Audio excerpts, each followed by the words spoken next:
The sound of the frying pan is almost a constant soundtrack in the small restaurant by the road in Dawsonville, a quiet city in the interior of Georgia. It was 6:12 a.m., and Emily was already behind the counter, her hair stuck anyway, and a needed T-shirt with the name of the place, Betty's Diner. Waking up early was never a problem. The hard time was carrying the same expression of sympathy day after day, even when the world seemed not to return. The city had a few thousand inhabitants, many of whom already knew Emily, or rather, knew the waitress who served coffee with a discreet smile and asked about the egg point. Outside there, few knew his name, his story, his struggles. Emily lived with her mother, Donna Carroll, who had suffered from fibromyalgia for years and could barely get out of bed. The medicines were expensive. Health insurance covered a part, but the rest was she who held. Work, accounts, food, medicines. There was no room to dream. That morning, while cleaning a table from the night before, she noticed that the wall clock had stopped, 3:18. Funny as it seems to be broken in this place,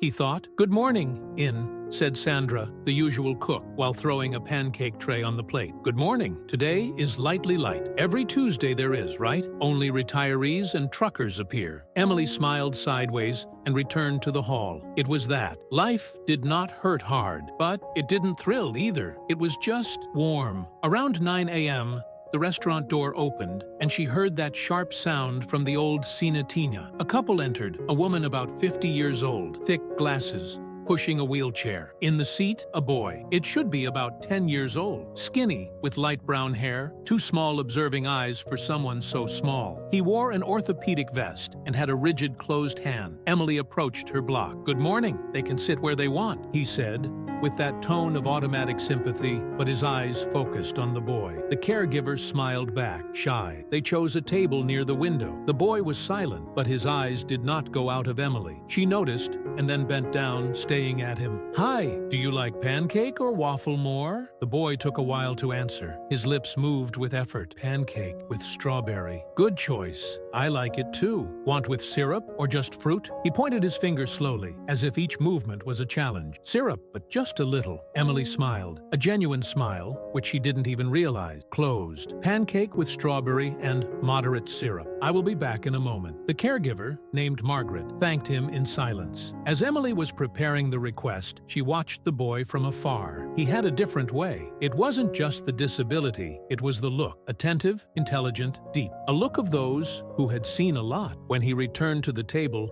he put the plate before him carefully, as if he were delivering a gift. The boy smiled. Not anyway, a small smile, but it seemed effort and gratitude at the same time. She stayed there a little, more than necessary, talking to the two. He found that his name was Liam, and that he used to spend a few days a week in that city, while his father resolved business affairs. No one spoke a lot about his father, and Emily didn't ask. After they finished, Margaret went to pay in the cashier, and Liam gestured with his hand, calling Emily. She approached. "Thanks." Emily stopped. That was not just a thank you. It was more. It was the kind of thing that makes someone realize that it still matters. "You're welcome, Liam. When you want to go back, your place is reserved." He smiled again. That half crooked, a little shy smile, which was in Emily's head for the rest of the day. What she didn't know is that outside a black SUV parked discreetly, Daniel Whitmore, a man in suit and tired look, had observed the whole scene through the window. He saw the way Emily said to her son, without pity, no hurry, without falsehood, as if he were just a boy. And at that moment, something inside him moved. For the first time in months, he felt that perhaps there were still real people in this world. He took the cell phone, opened the agenda, and paused in front of a name. Lawyer, Freeman & Co. He thought for a few seconds. Then he kept the phone. It was not time yet, but he knew. I wanted to know more about that waitress. The black SUV engine was still on, emitting a slight, almost imperceptible noise in the dusty parking lot of Betty's Diner. Inside, with his hands on the wheel, Daniel Whitmore watched thoughtfully. It was not the first time I had left Liam with Margaret in the restaurant. There was something in that place, or rather, something in Emily that made the boy relax, eat with desire, smile, things that had become rare since the accident. Outside, Emily continued to clean the tables carefully, as if each dish had history. Daniel didn't take his eyes off her. It was not superficial interest. It was something else. It was her way with Liam, not knowing who who he was, unknowingly that the boy was heir to a huge fortune. Daniel leaned back on the bench. Her eyes were marked by sleepless nights, her dark circles hidden by a beard to make, carefully controlled to seem intentional. The Italian suit and the luxury clock completely destroyed the reality around. There, in that old restaurant smelling of burnt coffee, he was just another man watching the world from afar. Flashbacks crossed his mind. The voice of doctors, ambulance siren, the image of his wife, Helen, attached between the wreckage of a twisted car, Liam's contained cry at the hospital, the words of the experts, "There will be permanent motor sequelae." The emotional impact is deep. Get ready for change. Since then, Daniel has lived on autopilot. Money has never been a problem, but love, time, and presence, yes. I was trying to compensate with the best medical team, the best therapist, the best equipment, but none of this made Liam smile as he smiled that morning with a simple pancake with strawberry and a waitress who didn't treat him like a special case. Daniel took the cell phone, opened the camera. From afar, discreetly took a picture of the restaurant's facade, after Emily delivering an order. I didn't know why. Maybe to remember, maybe to investigate later, or maybe just because I needed a real record amid so much artificiality. The phone rang. He answered without taking his eyes off the window. "Mr. Whitmore, this is Michael from your office." He speaks. The meeting with the investors was postponed. The wife of the president of the Chinese company suffered a stroke, and they will return only next week. All good. Cancel my schedule until Friday. I'll stay here. Understanding. Something more? Daniel hesitated. He looked again at Emily, who laughed at something a child had said at a nearby table. No, just that. Hung up. He looked at his own reflection in the rearview mirror. Who was he outside the offices? The contracts? The figures? Nobody. If Liam was meeting a little piece of joy in that place, maybe he could observe closely, without fuss. No name, only a man trying to understand how everything had been so out of control. That night, Daniel reserved a room in a small hotel family for a few blocks from the restaurant. He refused Hilton from the neighboring city, refused the security service. I wanted silence. I wanted to smell the city, the wet wind of the southern U.S., the cheap floor of the wooden room. I wanted, perhaps, to return to human being. Meanwhile, across town, Emily came home with her back hurting and the smell of frying impregnated in her clothes. He climbed the stairs slowly and entered his mother's room. "Hi, Mom. Brought your tea." Donna Carroll smiled weakly. "I saw you smiling early today. What's up?" Emily sat on the edge of the bed. "I met a little boy, Liam. He is special, but not in the sad way, in the good way. You talk about him as if it were important. Maybe I don't know. But when he thanked me, I felt a good thing, as if I still had something to offer to the world." Donna Carroll ran her hand on her daughter's arm. "You have, honey. All that remains is to realize." The world was already realizing. Emily just didn't know that yet. And Daniel didn't know he was about to get involved more than he would like. The doorbell rang once more. Emily was behind the counter, finishing organizing the cutlery for lunch, when she looked at the entrance. Her gaze took a half to one more than usual. A man in suit entered, alone, without making noise. Tall, serious posture, but with a look that didn't match the rest. There was a tiredness there, a recent lightness, almost as someone trying to revive to breathe. "You can sit wherever you want," she said, with the usual kind tone. "Thank you," he replied, with a slight nod, before choosing the table closest to the window. It was Daniel, but at that moment he was just the window guy. Emily didn't recognize him. Why would you recognize? For her, he was just another lonely client, with executive air and eyes that seemed to carry the weight of the world. She took the block and went to him. "Will you want the menu, or do you already know the dangers of our kitchen?" Daniel smiled for the first time in weeks. "Surprise me." She raised an eyebrow. "Brave, huh? Do you have something allergy? Bad taste count?" "Allergy? No. I like it bad. Maybe. Beauty. If you survive, come back tomorrow." Emily walked away with that light, simple way. Daniel accompanied her with her eyes. There was no makeup. There was no calculated vanity. Just someone real, present, with tired marks, and yet some brightness in the eyes. From the counter, Sandra gave a curious look. "Who is the handsome guy? What not? New here. It will eat the combo of courage." "Ah, you're in a good mood today. Don't speak loudly. otherwise it spoils. A few minutes later, Emily returned with a dish: grilled chicken with homemade puree, buttered corn, and a small salad with mustard sauce and honey. Ready? A safe bet with a touch of risk. Daniel thanked him with a discreet smile. And what is the name of the bold chef? Emily. And are you? He hesitated for a moment. Dan. Only Dan. She nodded, without giving much importance. He could be a sales representative, a passing executive, or just someone looking for silence. Anyway, Emily had no time or energy to imagine story, but something about her was curious. The way he looked, how he thanked him, how he seemed to hear the environment carefully. It was not common. That morning, Daniel stayed there for almost an hour. He ate slowly, observed customers, the coming and going from employees, and mainly, he noted Emily. The care of the elderly, the sweet way with a small girl who knocked down juice, patience with a man complaining about the account. When he got up, he went to the cashier. It was great, thanks. Look, if you don't have a stomach pain until the end of the day, it gives me 5 stars on Yelp. He laughed, but before leaving, he said something more serious. You treat people in a way that most have forgotten. It's rare. Emily was left without reaction for a second. It just smiled, in a kind of embarrassed. Thanks. I just try to make someone's day a little less bad, like mine. Daniel left without saying anything else, but it took that sentence with him, and she echoed for hours. That afternoon, Emily went to the market to buy her mother's favorite tea. Passing the corridors, found Margaret, Liam's caregiver, choosing fruits. Hi, Margaret.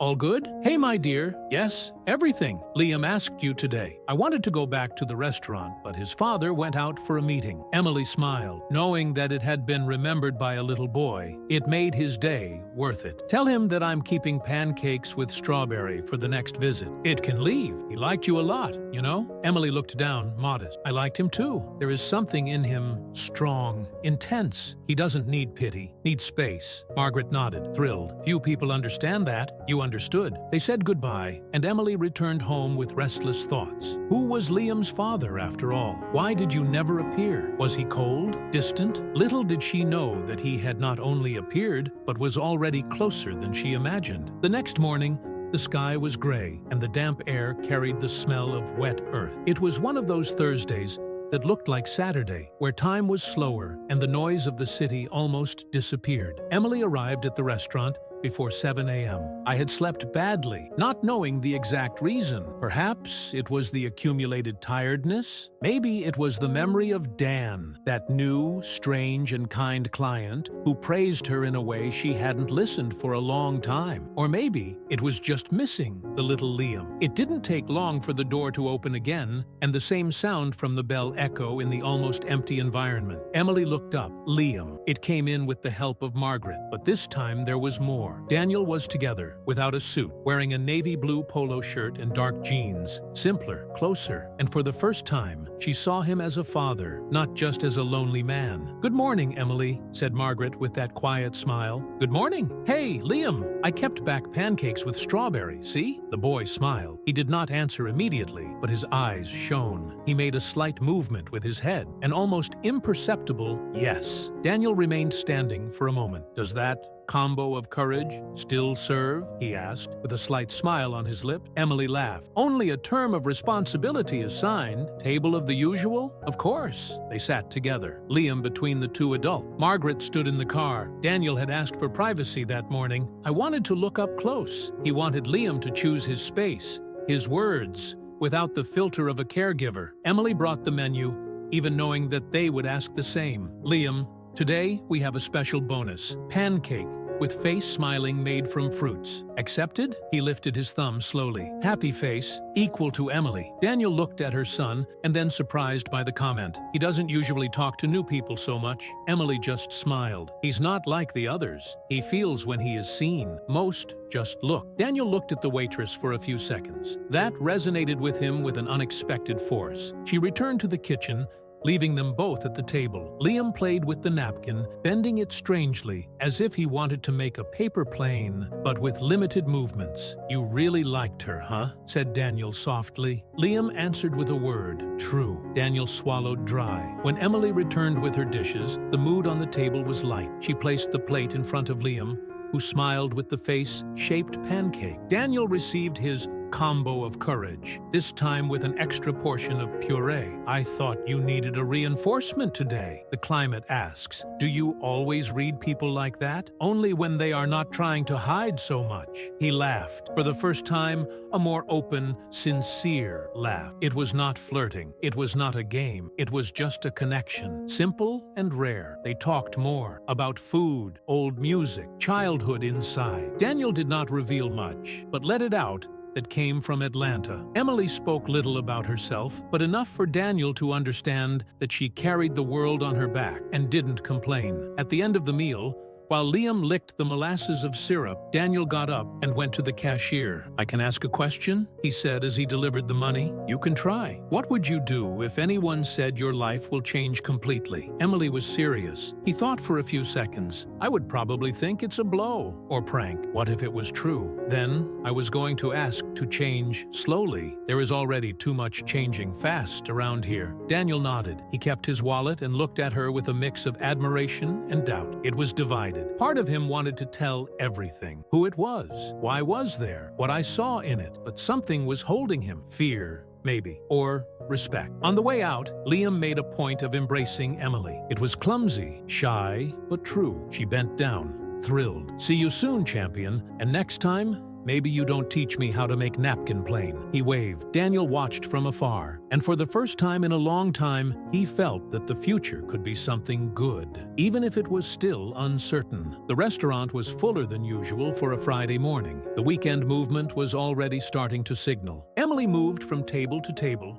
serving cafe, noting requests, listening to broken conversations as if it were part of the furniture, present but almost invisible. But that day, something in it was different. Since the visit of Dan, something hammered in his head. It was the way he spoke, as it avoided giving detail. As I looked at the restaurant, as he carries secrets in his pocket, and the way Liam reacted to him, it wasn't that of a child with any father. It was a mixture of love and distance, of contained affection. Emily was trying to distract herself, but her head always returned to the same point. Who is he? Across the city, Daniel walked slowly through the corridors of a private hospital. Liam was in consultation with an expert, and he took the time to review emails on his cell phone. Postponed meeting, stopped contracts, shareholders charging return. But for the first time, he was not in a hurry. Emily invaded her thoughts with an uncomfortable frequency. She was all that his world was not. Simple, straightforward, true, and maybe, for that very reason, so hard to reach. On the mobile screen, a notification appeared. "Michael, assistant. I confirmed a meeting with Freeman and Comers in the second. Donation documents, Chuck's investment in analysis." Daniel responded with a simple, "Okay," but hesitated. The idea of helping Emily somehow was already around her mind, not as charity, but as gratitude. The question was, how to do this without destroying the fragile and sincere connection they were building. On Saturday morning, Emily arrived early at the restaurant, determined. Something inside her asked for clarity. I needed to know who Dan was, not to judge it, but because she had already trusted people who hid what they were. Shortly after 9 a.m., as if it were agreed, he appeared again, this time alone. "Black coffee. Without sugar, right?" she said, even before he felt. He got it right again. "I think I'm getting good at that." He sat at the table near the counter, where he could see her closely. Emily brought her coffee and leaned against the counter, her arms crossed. Her gaze was firmer. "You have an interesting way, Dan." "Interesting how?" "The kind that tries to look simple, but carries too much in the look. And when it speaks, chews each word, as if to break something." He's silent. Emily continued, "You are not from here. This is obvious. And it doesn't seem to be just passing through, but it doesn't seem to be ready to say why it's here." Daniel supported the glass on the table without haste. "You deserve to know, but I still don't know how to tell." "Then it starts with your name." "The true." The silence between the two lasted a few seconds, but it seemed a whole minute. He took a deep breath. "Daniel Whitmore." She did not react immediately. The name didn't say much, until the memory pulled, as who turns on loose points. Daniel Whitmore. The name had already appeared in the news. Business person, founder of a large developer, one of the richest men in the state. Emily said nothing. He just nodded. swallowing the surprise. "And why did you lie?" "I didn't lie. Just, I didn't reveal. I needed to see what it was like to be treated without the weight of the name. I needed to see how Liam would react without the filter of my world. And I needed to see how it would be, not knowing who I was." "And what did you see?" He stared at her eyes. "I saw someone I would like to know." In truth, Emily looked away, took a deep breath and cleared her hand on the apron. "I'm not a project, Daniel. Not even an experiment. I know, and that's exactly why I'm here." She didn't answer, just walked away with a fast heart. It was not anger. It was fear. Fear of feeling that something true was happening, on a terrain that seemed unreal. Daniel stayed for a while, did not insist, but when he left a note under the coffee saucer. "When you want to hear my side of the story, I'll be around. Daniel." Emily doubled the paper and kept in her pocket, not knowing why. Maybe just wanted to remember that someone, even coming from another world, decided to tell the truth, even late. The ticket was days inside the apron pocket, folded, hidden, but present. Emily felt him there with each movement, as if it were a symbolic weight. Sometimes I thought of throwing him out. Other times, almost opened him again, as if he wanted to make sure that those words really existed. Daniel Whitmore. Now she knew who he was. He researched his name at night on his cell phone, lying on the fine mattress next to his mother's bed. He discovered photos, informal events, headlines about millionaire acquisitions, rumors that he was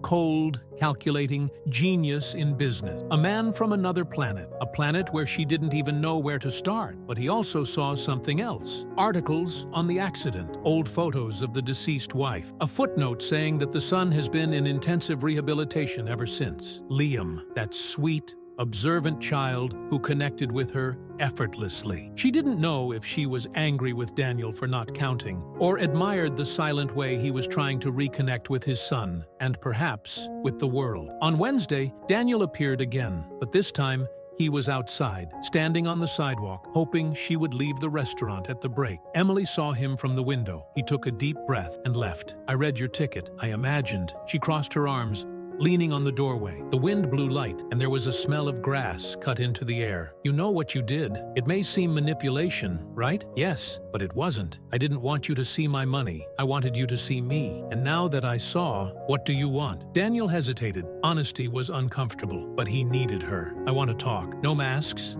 Just me and you.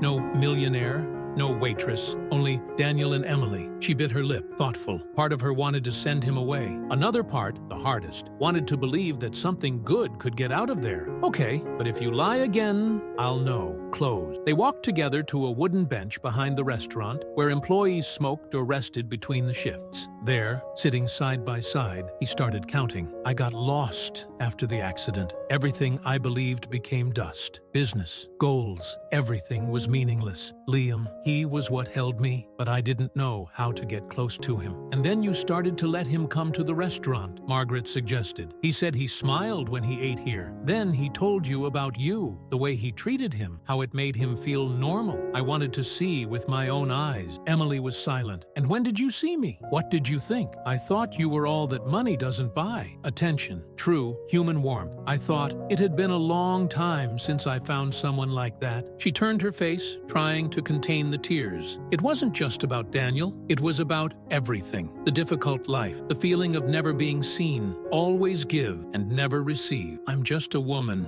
trying to pay the slips and take care of her mother. I am not special, but it is precisely for that." She sighed, tired. "I don't know where this is going, Daniel. In truth, we come from very different worlds, and I'm not interested in becoming a case of overcoming or unlikely love headline. I really need it. So let's slow. I don't know where it will give either, but for the first time in years, I want to find out." They looked at each other for a few seconds. There was no kiss. There was no touch. Only presence. And for two survivors of life, that was a lot. That night, Daniel took Liam to dinner in the hotel room. Pancakes delivered by Emily herself, who left a note at the top of the package. "Smile back, E." Liam laughed as she read. Daniel kept the paper carefully. It wasn't just pancake, it was a restart. It was Sunday afternoon, and the sun spread lazy over the city's low roofs. Emily enjoyed her rare clearance to wash in the backyard. The sound of the machine was interrupted from time to time by the so-called Donna Carol, who needed help with the drugs. The routine was timed: preparing lunch,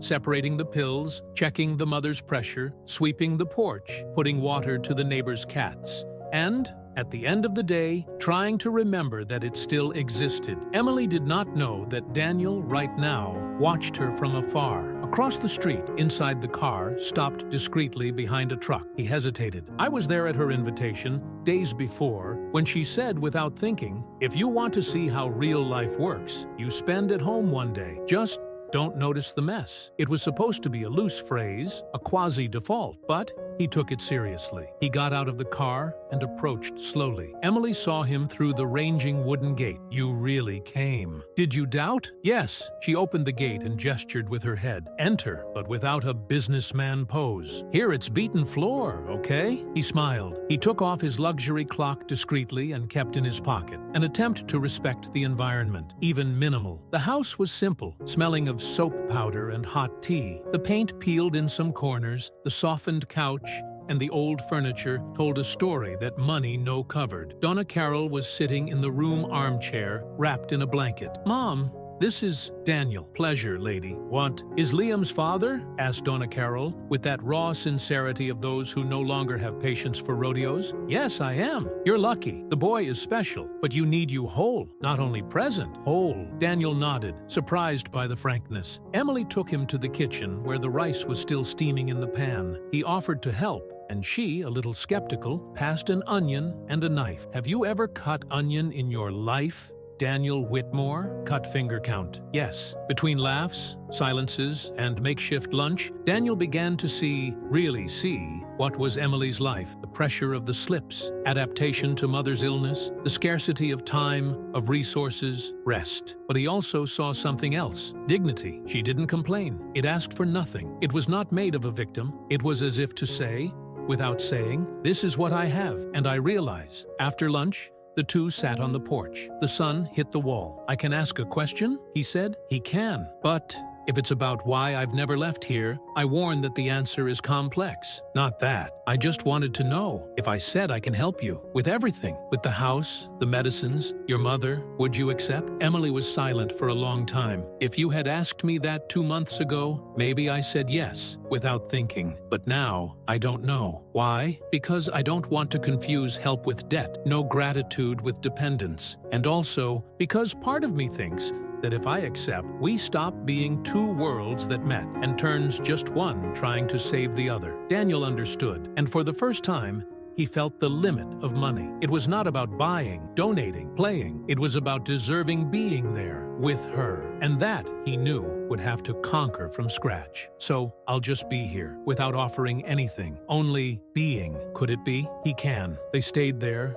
quiet, listening to the sounds of the neighborhood, a dog barking far away, a child playing with bike, the neighbor's radio playing ancient country music. And in that shared silence, Daniel learned more than in any meeting room, because some things, the most valuable, money doesn't buy. The following weeks brought a new pace to Emily's routine. Daniel appeared often, always discreet, without invading. Sometimes I had coffee at the restaurant. Others passed at the end of the office just to ask how she was. Never pressed, never offered more than words and presence. But there was something growing there. Liam also became closer and closer. I laughed at Emily. She drew on her napkin and even tried to help her bend napkins, even with difficulty. It was a real, silent, but intense connection. But, like everything that seems too calm, something inside Emily was beginning to rock. On the night of a rainy Tuesday, after a shift pulled, Emily came home and found a brown envelope under the door. Without sender, opened, and the world turned for a second. Inside there was a leaf with a few words, beats in an old typewriter. "Your past didn't die. He is only hidden. R." And next to the paper, a blurred copy of an old police record with her name, an old occurrence, when I was 19 years old, an episode that she avoided remembering. One night when, desperate with her mother's accounts and without fixed work, she was caught trying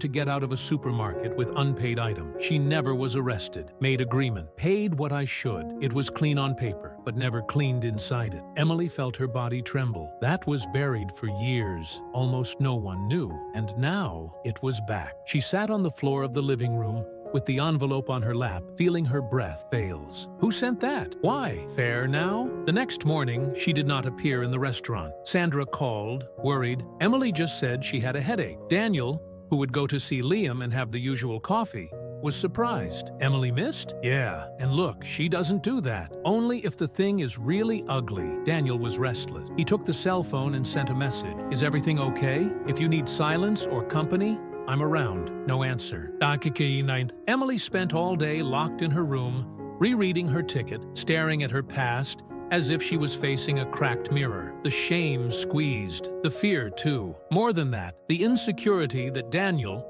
now that he knew his story, could see her as everyone else have always done. Someone who made a mistake. Someone marked. In the late afternoon, she gave in. He took the cell phone and sent, "Can you come?" 15 minutes later, Daniel was at the door. She opened, and for the first time he saw her different. Back eyes, embargoed voice, vulnerable. Enter. They sat on the couch. Emily didn't roll up. He took the envelope, handed him, and was silent as Daniel read. When he finished, he just looked at her. No shock, no judgment. "Are you going to ask?" she said. Her voice almost failed. "No, but if you want to tell, I'm listening." Emily took a deep breath, the teary eyes. "I was 19. My mother was already sick. I had just lost my job. I couldn't buy her food and her medicines at the same time. I entered the market thinking it was going to handle. I took 2 bags, leaves without paying. I was catching the door. They treated me like garbage. They made me feel garbage. I signed paper, paid, disappeared from the record, but never disappeared from me." Daniel heard everything in silence, did not interrupt. When she finished, she waited a little before speaking. "You're not the only person in the world who made a wrong decision for despair, but perhaps it is one of the few that has never allowed to make a mistake." She cried in silence. "What if it leans? If anyone uses against me? If you get away? Emily, I'm here despite everything I have. This is not what holds me. What holds me up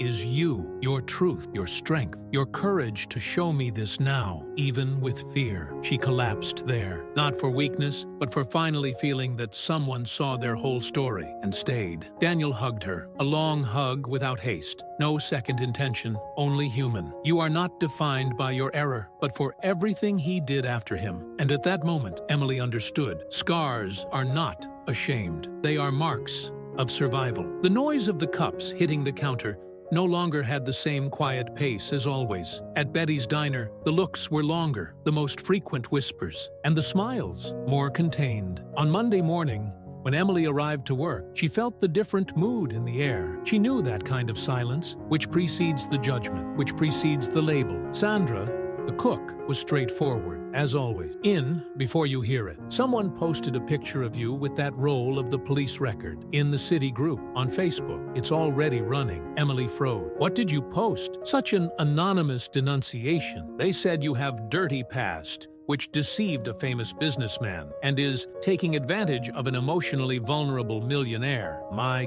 God. "Stay calm. I know you. But the city is small, and people who speak without knowing is what else has." Emily sat in the cash chair, feeling the world spin. The shame burned inside. It wasn't just the record, it was public humiliation. The lines, the cruelty of seeing your life briefly in a post full of mean comments. She thought about leaving, drop everything, disappear for a few days, but it stayed. Coffee served, wiped tables, heard veiled jokes. There were customers who looked with pity, others with suspicion, and one or the other who perhaps understood. At noon, the restaurant door opened with contained force. Daniel entered, of suit, with a face closed, direct, determined. He walked to the counter, did not ask for a table, no coffee. He looked at Emily. "We can talk?" Outside, she nervously nervous. Outside, the sun hit hard, but the cold of the stomach was stronger. "I saw everything," he said. "The comments, the exhibition, the accusations. I swear I didn't want to involve you in it. Emily, you didn't get involved. I got involved, of its own choice. And now it's time for me to make the right choice." She looked at him, not understanding. "What are you going to do?" Daniel took his cell phone out of his pocket. It opened the Facebook app, took a deep breath, and started typing. There, in front of her. "I'm Daniel Whitmore. And yes,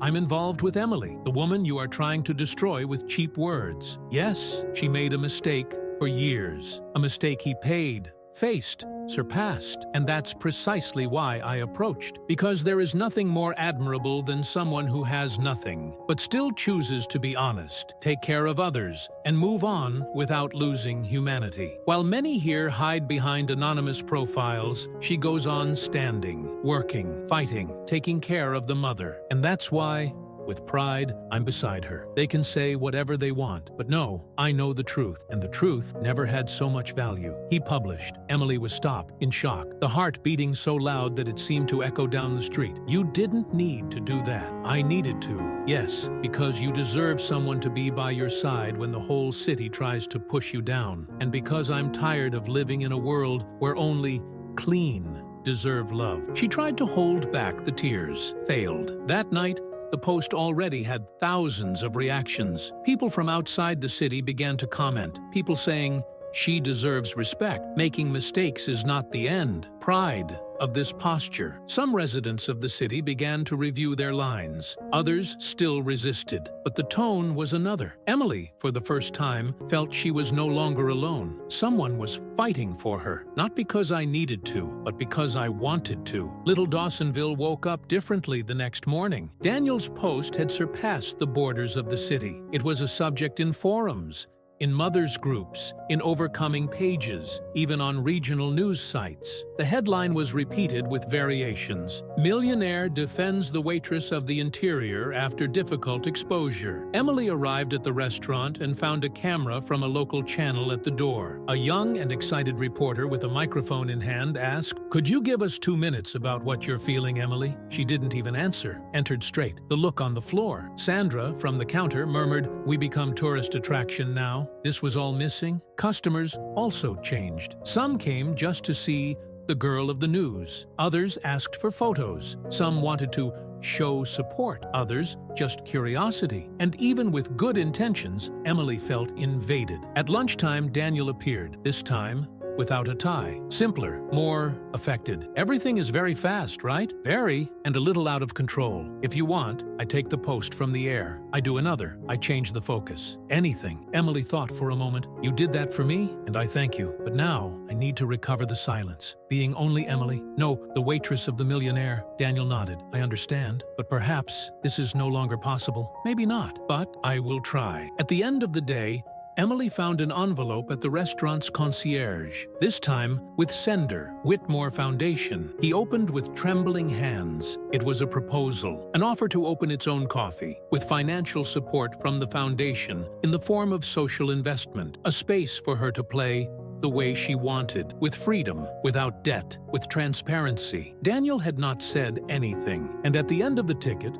a phrase written by hand, "No pressure, just an open door if you ever want to cross." Emily sat on the last table of the restaurant, the paper in her hands, a mixture of honor, fear, and doubt. Have something from her, from zero, without annulling, without selling itself. But it also meant leaving behind a routine that, although hard, she knew her eyes closed. More than anything, it was a choice between comfort and courage. That night she went to her mother's room. Donna Carroll was awake, watching a soap opera replay. "Mom, what if I did my own coffee?" Donna Carroll smiled calmly. "You were always strong, daughter, but they never let you dream alone. Maybe it's time to dream of dignity and with freedom." Emily lay down beside her, still silent. She knew her life had become a whirlwind, but now, maybe it was time to learn to dance in the middle of the wind. The building was old, small, with an erased plate and a cracked glass door. It was on a forgotten corner, 2 streets below the city's shopping center. No one looked at him twice, and that's exactly why Emily chose him. On Monday morning, she was there with the keys in her hand, the heart rapid and her hands sweaty. Daniel was a few steps away, respecting her space, but attentive. Liam was also around, sitting in his chair, watching with that look that seemed to see what others didn't see. Emily turned the key in the lock. The gate is range. The air inside smelled the mold and waxed ground for decades, but she smiled. "It's ugly, but it's mine." Daniel approached slowly. "It's potential. This is what mattered." She entered with careful steps. The peeled walls, the old counter, a 1998 soda poster forgotten in a corner. Nothing shone there, but she already saw the light wood table, the pending lamps, the paintings with sincere phrases and silly on the wall. I saw the space for a shelf of books, a reading chair, a corner to Liam draw when visited. She already saw everything. That afternoon, Emily began to clean, with gloves, cloth, bucket, and music on the headset. Daniel later appeared with paint, stairs, and tools. No team, only him, and he painted the back wall with her until late at night. They laughed at chaos. "You have more paint in your face than on the wall," she said. "It is the aesthetics of clumsy social investment." Oh yes, very modern. Gradually, others appeared. Sandra took an old oven that was stopped at home. Two neighbors brought old chairs. Margaret passed with Liam and left a drawing of him, a cup, smiling with flying pancakes. Emily stuck on the wall, as if it were the first official frame of the coffee. The city gradually began to understand. That was not an image project. It was a real renaissance, coming from pain, of the force, of love. Chadisith. In one of the nights of work, already exhausted and covered with dust, Emily sat on the floor with Daniel next door, the two with cups of tea, watching the still empty hall. "Do you know what is crazy?" she said. "What? For a long time, I thought my story was made of survival only. Now, it looks like she's becoming creation. Maybe that's what comes after pain. The part where you decide what to build with the splinters." Emily leaned her head on his shoulder. A simple but meaningful gesture. Daniel, used to signing millions, knew that this was the most important moment he had ever lived. There, on the floor of a place without glamour, next to a woman who rebuilt her own dignity with her hands, he found what he could never buy: peace. Coffee was still just a project under construction, but Emily was no longer just a waitress. She was a woman who chose to start over, and the first bricks, they were firmly in place. The new coffee, still without a defined name, was already beginning to come to life. The walls smelled fresh ink. The tables were mounted, even if some details were missing. Friends and neighbors went through to spy, give opinions, offer help. Liam already had "your table" reserved, with pencils of color and notebooks in a special corner. But behind the lightness of that moment, something began to change. Daniel walked quieter. The cell phone played more. The quick exits increased. Emily noticed, but didn't charge. Still, I felt. One Thursday afternoon, while sanding a shelf with Sandra, Emily heard a conversation outside. It was Daniel. His voice was firm, different. "No, I already said that I will not give an interview. This is about her, not about the Whitmore brand. Yes, I know the press is pressing. No, nor will I expose my personal life just to clean the image of the company." Silence. Then he hung up the contained angry phone. Emily appeared at the door. "Problems?" Daniel forced a smile. "Nothing I'm not used to. The press found about coffee, and of course, they think it's a humanized marketing project." "And isn't it?" she asked in a half-play. "A little real." He stared at her. "Really?" "No, it's a redemption project. And love. But they will not understand." Emily didn't answer, but something in the sentence was echoing in it. Redemption, love, heavy words, true, but loaded. 2 days later, a black SUV appeared in front of the coffee. An elegant man, about 50 years old, went down. Aligned suit, CEO posture. Emily was sweeping the sidewalk. "Emily, isn't it?" "Yes. Can I help?" "I'm Martin, lawyer and partner of Whitmore Corp." She didn't answer, only waited. "I'm here because we need Daniel to return to Atlanta. Urgently. The advice is pressing. The image of the company was impacted. Some investors consider this relationship unstable." Emily leaned against the wall, crossing her arms. "Unstable? Why? Why am I poor? Why do I work on apron?" "Because the whole country is watching, and companies like ours live on image." Daniel has always been discreet. This is now headline. And what is beautiful for some, it's a problem for others. Emily bit her lip, containing anger. "Daniel knows you came here? He wouldn't have agreed. But you need to know that there are consequences. He has responsibilities, an entire empire on the shoulders." Martin turned his back, leaving in the air what hurt most, the feeling that she was an obstacle. That night, Emily and Daniel sat on the ladder of the coffee entrance. The sky was clean, the stars visible, and the smell of wood still fresh hovered in the air. She told about Martin's visit. Daniel was silent for a long time. "They think I'm losing myself, but actually, I found myself here. Like you, with Liam, with that place. And what will you do? Are you going back to Atlanta? Will you leave everything behind?" He looked into her eyes, and for the first time, Daniel wasn't sure. "I don't know. but what I feel, it's real, and I don't want to lose it." Emily nodded, but the fear was already installed. She knew the pattern. People like her didn't hold people like him. The difference was not just a bank account, it was from the world of rhythm, depression. Even so, she said nothing. He only leaned his head on his shoulder, as if time could stop a little there. Between yesterday that knocked on the door and the uncertain tomorrow, the now was left, and they clung to him tightly. Daniel's phone kept ringing. Emails, encrypted messages, notifications. Atlanta called. The corporate world required presence. The Whitmore brand was being questioned in meetings, in advice, in economic editorial. He was CEO, majority partner, and symbol of the company. The prolonged absence began to weigh and threatened much more than his image. At the coffee, Emily was finished setting up the facade with Sandra and Liam. The sign was finally ready. Coffee breath. "I breathe?" asked Sandra. "That's what this place is for me. A breath between pain and hope, between fear and the next step." Liam smiled and signaled, but Emily was restless. Daniel has not appeared since the night before. No message, no sign. Until, at the end of the day, he arrived. Suit, tired, closed expression. She knew at the time something had changed. "We can talk," he said. They went to the bottom of the coffee, where the light was softer and the denser silence. "The advice gave me an ultimatum," he started, "or immediately come back to Atlanta. Resume everything. I reposition myself publicly, or put another in charge of the company. Move me away. They take me what I took years to build." Emily did not respond immediately. Her heart was beating hard. "And what are you going to do?" Daniel looked into her eyes, and for the first time it seemed small, vulnerable, divided between two worlds that did not fit. "If I stay, I lose the empire. If I go, maybe lose you." Emily approached. Her voice was firm, even if the chest was crumbling. "You won't lose me but you will lose me if you let it become debt here. This coffee, this place, what we built cannot become prison. Neither for me nor for you." He tried to interrupt. She held his hand firmly. "Daniel, I'm not your start. I am only part of your way, and you are part of mine. But no one can live divided. Go, we'll solve your life. It will face your world. And if after that you still want to be here, I will be too." Daniel felt the words enter as a knife and relief at the same time. She was freeing him, and freeing yourself too. The next morning he left. Emily saw him get in the car with Liam. The boy looked out the window and waved. Emily smiled and waved back,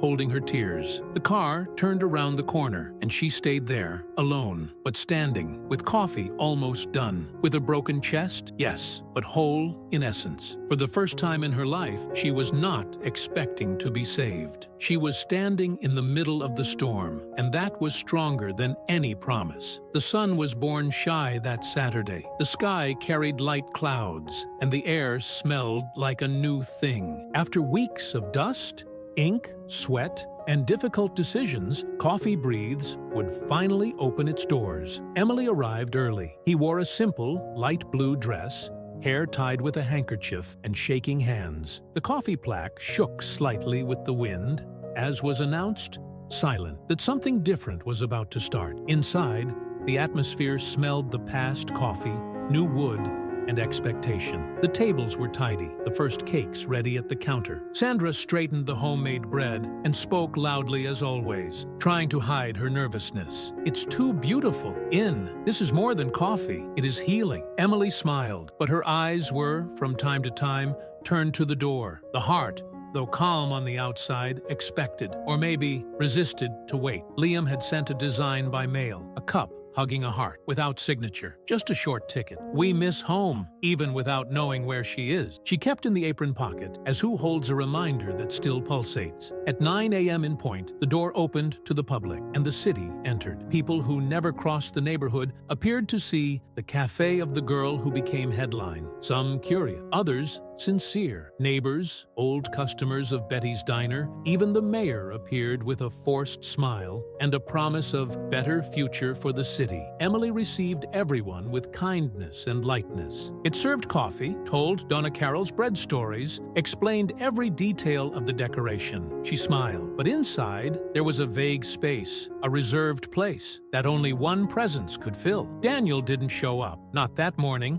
Not in the afternoon. She tried to distract herself with customers, compliments, curious looks, but his absence hurt like a small stone in the shoe, discreet but constant. Around 6 p.m., with the sun starting down behind the town's roofs, the movement began to decrease. Emily left the back door and sat on her step alone. He took the handkerchief out of his head and released his hair, taking a deep breath. It was exhausted, but live. He sat there with his eyes closed, hearing the sound of crickets, smelling the coffee in his clothes, and accepting that perhaps Daniel had made the right choice. Perhaps love does not always have to remain. Sometimes he only passes and transforms. It was then that he heard steps. He looked down and saw a pair of old sneakers. When he looked up, he was there, Daniel, without a suit, no expensive watch, with the same look as usual, tired but whole. And on his side, Liam, with a folded apron in his hand. "I think there's a vacancy for a child aide here," Daniel said. Emily was silent. It was no surprise. It was relief. It was something that does not scream, that only breathes. She smiled,